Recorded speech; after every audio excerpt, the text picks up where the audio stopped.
Congress party అధికారం రాకముందు ఎన్ని హామీలు ఇచ్చింది, ఏ విధంగా మోసం చేసింది మనందరికీ తెలుసు. మీకు కొత్తగా చెప్పాల్సిన అవసరం లేదు. ఇవాళ సంవత్సరం లోపల 2 లక్షల ఉద్యోగాలు భర్తీ చేస్తున్నది. ఇవాళ 20,000 మంది ఉద్యోగాలకు నోటిఫికేషన్ ఇచ్చింది. 50,000 ఉద్యోగాలు ఇస్తామంటున్నారు. 4,000 నిరుద్యోగ బుద్ధి ఇస్తున్నారు. 14 నెలల 56,000 ఒక్కొక్కరికి ఇవ్వాలి. ఈమని చెప్పండి. ఇవాళ ఒక్కొక్క నిరుద్యోగ యువకుడు అడగాలి, ఓటర్ మేధావులు అడగాలి. ఇవాళ నాకు 56,000 రూపాయలు నేను కాంగ్రెస్ పార్టీకి ఓటేస్తా, లేకుండా మాత్రం బీజేపీకి ఓటేస్తా అని చెప్పి ఆలోచించాల్సిన అవసరం ఉంది. టీచర్లకు డిఎల్ ఇస్తాడు. ఒక్క డిహెచ్ ఐడిఎల్ పెండింగ్ పెట్టింది. వాళ్ళు పీఆర్సీ ప్రకటిస్తాడు. పీఆర్సీ సమావేశం లేదు. పీఆర్సీ కమిటీ లాపత్త లేకుండా ప్రమోషన్లు లేనేలు, స్కావెంజర్ లేక బాత్రూమ్లు కడిగే పరిస్థితి. టీచర్లు, ఉపాధ్యాయులు, ప్రధానాచార్యులు బాత్రూమ్లు కడిగే పరిస్థితి. కనీసం చాక్ పీస్ కొందామంటే పైసలు లేదు. ఇలా బడ్జెట్ లో విద్యకు 15% కేటాయిస్తాడు.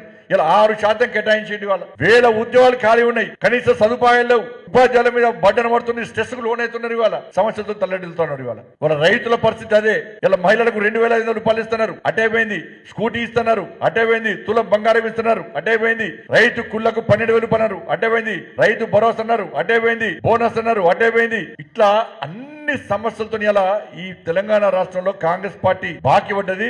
ఈ బాకీలు పడ్డటువంటి కాంగ్రెస్ ప్రభుత్వాన్ని బండకేసి కొట్టాల్సిన బాధ్యత భారతీయ జనతా పార్టీ కార్యకర్తలుగా మన మీద ఉన్నది. వాళ్ళ